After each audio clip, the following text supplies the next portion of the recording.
بسم اللہ الرحمن الرحیم۔ السلام علیکم ورحمۃ اللہ وبرکاتہ۔ سجدے میں آنکھیں بند کرنا کیسا ہے؟ نماز کے دوران سجدے میں آنکھیں بند کرنے والوں کے ساتھ کیا ہوتا ہے؟ محترم ناظرین، آج کی اس ویڈیو میں ہم آپ کی توجہ ایک اہم مسئلے کی جانب کروائیں گے کہ کیا نماز میں آنکھیں بند کرنا درست ہے یا نہیں، اور کن حالات میں آنکھیں بند کرنے کی اجازت دی گئی ہے، اور جو لوگ نماز کے دوران سجدے میں آنکھیں بند کر لیتے ہیں ان کے ساتھ کیا ہوتا ہے۔ علماء کرام نے اس حوالے سے کیا دلائل پیش کیے ہیں؟ ان سب سوالوں کے جواب جاننے کے لیے ویڈیو کا آخر تک ضرور دیکھیے گا۔ محترم ناظرین، دین اسلام کا دوسرا ستون نماز ہے۔ قرآن پاک میں جگہ جگہ ایمان کے بعد سب سے زیادہ ذکر نماز قائم کرنے کا ہے۔ نماز بندے کو اپنے رب کے اتنا قریب کر دیتی ہے کہ اتنی قربت کسی بھی دوسرے عمل کے ذریعے اور کسی بھی دوسری حالت میں حاصل نہیں ہو سکتی۔ نماز قائم کرنے کی بدولت ہی مسلمان اللہ کی یاد، اس کا قرب، اس کی حضوری، اس کی ہم کلامی جیسی نعمتوں سے فیض یاب ہوتا ہے۔ اور سجدہ جو نماز میں کیا جاتا ہے، یہ ایسی حالت ہوتی ہے کہ انسان اپنا ماتھا، اپنی پیشانی، جو کہ انسانی جسم کا سب سے معتبر حصہ ہے، اللہ کے حضور زمین پر لگا دیتا ہے۔ اپنی پیشانی کو زمین پر کیوں لگاتا ہے؟ اس لیے کہ وہ ظاہر کرتا ہے کہ یہ معتبر پیشانی اللہ کے حکم کے آگے زیر ہو چکی ہے۔ میرے رب کا حکم تھا کہ اپنی پیشانی کو سجدے میں زمین پر لگاؤ۔ یا اللہ، میں نے تیرے حکم کی تعمیل کی، مکڑا نہیں، میں نے اپنے جسم کا سب سے معتبر حصہ تیرے حکم کی خاطر جھکا دیا۔ یہی وجہ ہے کہ سجدے انسان کو اللہ کے مقرب بنا دیتے ہیں، اللہ کی قربت حاصل ہو جاتی ہے۔ سجدہ کرنے والا انسان اللہ کا پسندیدہ انسان بن جاتا ہے۔ کیا دین کی روح اور بندگی کے مراج ان چیزوں کے سوا اور بھی کچھ ہو سکتی ہیں؟ ظاہر ہے کہ نہیں ہو سکتی۔ ایمان کی جڑوں کو نمی اور تازگی صرف اللہ تعالیٰ کی یاد سے ہی ملتی ہے، اور جس شخص کا دل اللہ تعالیٰ کی یاد سے غافل ہو، اس کا ایمان مرجھا جاتا ہے۔ نیک اور صالح شخص صرف وہی ہو سکتا ہے جس کے اندر ایمان کی تازگی موجود ہو، اور ایمان اسی کا تازہ ہو سکتا ہے جس کے دل میں اللہ کی یاد گھر کر گئی ہو۔ نماز کی بہت بڑی اہمیت ہے۔ مسلمان اور کافر میں فرق کرنے والی نماز ہی ہے، یعنی جو نماز پڑھتا ہے وہ مسلمان ہے، اور جو نماز نہیں پڑھتا وہ کافر ہے۔ محترم ناظرین، سیدہ فاطمۃ الزہرا رضی اللہ تعالیٰ عنہ کے کبھی بھی نماز قضا نہیں ہوئی۔ ہمارے زمانے کی عورتیں کہنی ہیں کہ گھر میں کام زیادہ ہوتا ہے، تھکاوٹ ہو جاتی ہے، نماز کا ٹائم نہیں ملتا، تلاوت کا ٹائم نہیں ملتا۔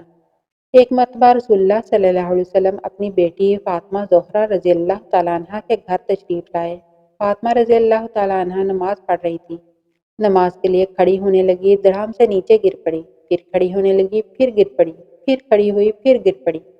5 مرتبہ گری۔ نماز کے بعد رسول اللہ صلی اللہ علیہ وسلم نے اپنی جگر گوشہ سے پوچھا، بیٹی کیا بات ہے؟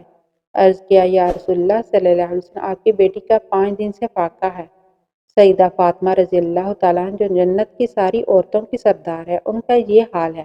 اپنی بیٹیوں بہنوں کو حضرت فاطمہ الزہرا، حضرت زینب رضی اللہ تعالیٰ عنہ کے قصے سنایا کرو، تاکہ ان کا نماز پر یقین پیدا ہو۔ صبح کے وقت میں ہر چیز اٹھتی ہے، چرند پرند، چھوٹی موٹی تمام مخلوق اللہ کا نام لیتی ہے، اور یہ مسلمان سونے پڑے ہوتے ہیں، آدھی رات تک گانے بجانے مشغول رہتے ہیں۔ حدیث پاک میں آتا ہے، قرآن کریم میں بھی ہے کہ درختوں کے پتے بھی اللہ کا نام لیتے ہیں، پتھروں کے کنکر بھی اللہ کا نام لیتے ہیں، زمین و آسمان کے درمیان سمندر کا قطرہ قطرہ اللہ کا نام لیتا ہے۔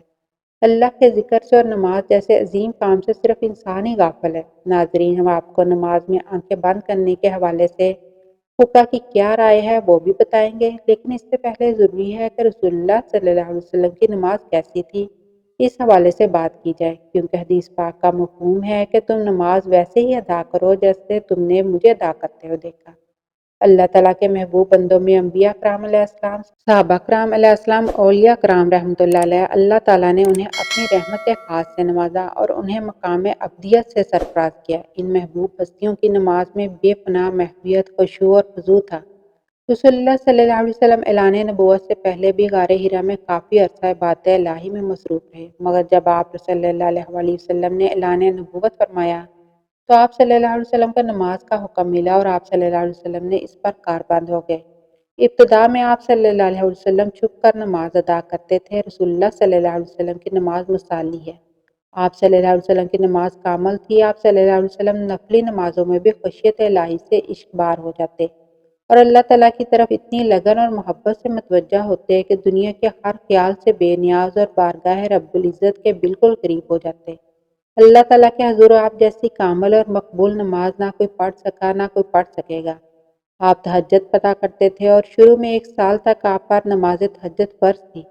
پھر یہ نماز فرض کے بجائے نفل ہو گئی۔ تہجد کے نفل ہو جانے کے بعد بھی رسول اللہ صلی اللہ علیہ وسلم شب میں کثرت سے نماز پڑھا کرتے تھے اور بڑی قرت کیا کرتے تھے۔ بعد میں جب 5 نمازیں باجماعت فرض ہو گئیں تو آپ نے آخر دم تک اس فریضے کو بڑے احسن طریقے سے سر انجام دیا۔ آپ نے نماز کے لیے بہت سی تکالیف بھی برداشت کی۔ بخاری شریف میں ہے کہ ایک دن آپ صلی اللہ علیہ وسلم حرم شریف میں نماز پڑھ رہے تھے اور قریش بیٹھے مذاق کر رہے تھے۔ ابو جہل نے کہا کاش اس وقت کوئی جاتا اور اونٹ کی اجڑی اٹھا لاتا اور محمد صلی اللہ علیہ وسلم جب سجدے میں جاتے تو وہ ان کے گردن پر ڈال دیتا۔ چنانچہ عقبہ نے ابو جہل کی خواہش کے مطابق ایک بڑے اونٹ کی اجڑی لا کر آپ صلی اللہ علیہ وسلم پر ڈال دی اور آپ کو سخت تکلیف اٹھانا پڑی۔ حضرت عوف رضی اللہ تعالیٰ عنہ کہتے ہیں ایک رات میں رسول اللہ صلی اللہ علیہ وسلم کے ساتھ تھا۔ آپ صلی اللہ علیہ وسلم نے مسواک کی اور نماز کے لیے کھڑے ہو گئے۔ میں بھی آپ کے ساتھ نماز میں شریک ہوا۔ رسول اللہ نے ایک رکعت میں پوری سورہ بقرہ پڑھ ڈالی۔ جہاں رحمت کی آیت آئی تو ٹھہر جاتے اور دیر تک رحمت کی دعا مانگتے رہتے۔ سورہ کے آخر پر رکوع کیا اور اتنی دیر تک رکوع میں رہے جتنی دیر سورہ بقرہ کی قرأت میں لگی تھی۔ رکوع کے بعد اتنا ہی طویل سجدہ کیا۔ دوسری رکعت میں سورۃ آل عمران پڑھی۔ اسی طرح ہر رکعت میں پوری ایک سورت پڑھتے رہے۔ تو ناظرین رسول اللہ صلی اللہ علیہ وسلم اس طرح سے نماز پڑھتے تھے۔ کیا ہم نے کبھی غور کیا ہم کس طرح سے نماز ادا کرتی ہیں؟ کیا ہماری نماز میں کوئی ایک سورت مکمل پڑھی جاتی ہے؟ امت محمدیہ میں پیدا ہونا خوش قسمتی تو ہے، لیکن کیا ہم نے ان کے طور طریقوں کو فالو کیا ہے یا نہیں؟ تو ناظرین آپ بات کرتے ہیں کیا نماز میں آنکھیں بند کرنا صحیح ہے یا نہیں؟ اس حوالے سے فقہ نے کیا فرمایا ہے؟ اہل علم متفقہ طور پر نماز میں بلا ضرورت آنکھیں بند کرنے کو مکروہ کہتے ہیں۔ چنانچہ الروز کے مؤلف نے صراحت کے ساتھ یہ لکھا ہے کہ یہ یہودیوں کا عمل ہے۔ اس طرح تحفۃ الملوک کے مؤلف نے بھی اس کے مکروہ ہونے کی صراحت کی ہے، لیکن انہوں نے کسی قسم کی ضرورت ہونے یا نہ ہونے کا ذکر نہیں کیا۔ اور کسانی رحمۃ اللہ علیہ کہتے ہیں یہ مکروہ ہے کیونکہ یہ سنت سے متصادم ہے، کیونکہ نماز کی حالت میں سجدے کی جگہ پر دیکھنا شرعی عمل ہے۔ نیز یہ بھی کہ ہر عضو کا عبادت میں حصہ ہے، چنانچہ اس طرح آنکھوں کا بھی عبادت میں حصہ ہے۔ مراقی الفاظ کے مؤلف نے نماز کے دوران آنکھیں بند کرنے کو مکروہ کہا ہے، تاہم کہیں مصلحت کا تقاضا ہو تو جائز ہے، بلکہ انہوں نے یہ بھی کہا بسا اوقات آنکھیں بند کرنا آنکھیں کھلے رکھنے سے بہتر ہوگا۔ امام عاص بن عبدالسلام رحمۃ اللہ علیہ نے اپنے فتوے میں ضرورت کے وقت آنکھیں بند کرنے کی اجازت دی ہے۔ اگر اس سے نماز میں خشوع زیادہ پیدا ہونے کا امکان ہو تو آنکھیں بند کی جا سکتی ہیں، جبکہ ابن قیم رحمۃ اللہ علیہ نے زاد المیعاد میں صراحت کے ساتھ لکھا ہے کہ اگر آنکھیں کھول کر رکھنا ضروری ہے اور اگر آنکھیں بند کر کے رکھنے سے زیادہ خشوع پیدا ہو، مثلاً کوئی ایسے نقش و نگار یا کوئی اور چیز موجود ہے جس سے خشوع میں خلل پیدا ہوتا ہے تو پھر قطعی طور پر مکروہ نہیں ہے، بلکہ ایسی صورت میں آنکھیں بند کرنے کا مستحب کہنا مکروہ کہنے کی نسبت قریب تر ہے۔ ناظرین فقہ کے فرمان کے مطابق ہم نے دیکھا کہ کیا نماز کے دوران آنکھیں بند کی جا سکتی ہیں یا نہیں۔ بہرحال بہتر تو یہ ہے کہ آنکھیں کھول کر نماز پڑھی جائے، کیونکہ نماز پڑھنے کے دوران سجدے کی جگہ پر دیکھنا ضروری ہے۔ ناظرین آخر میں اللہ تعالیٰ سے دعا ہے کہ اللہ تعالیٰ ہمیں دین کی سمجھ عطا فرمائے، ہماری نمازوں میں خشوع و خضوع پیدا فرمائے، جس طرح رسول اللہ صلی اللہ علیہ وسلم نے زندگی گزاری ہے انہی کے نقش قدم پر چلنے کی توفیق عطا فرمائے۔ ہم رسول اللہ صلی اللہ علیہ وسلم کی سنتوں پر عمل کرنے والے بن جائیں، ہمارا جینا مرنا رسول اللہ صلی اللہ علیہ وسلم کے اتباع میں گزرے، ہم رسول اللہ صلی اللہ علیہ وسلم کے سچے پکے امتی بن جائیں۔ یا اللہ پاک ہمارا خاتمہ ایمان پر فرمانا، آمین یا رب العالمین۔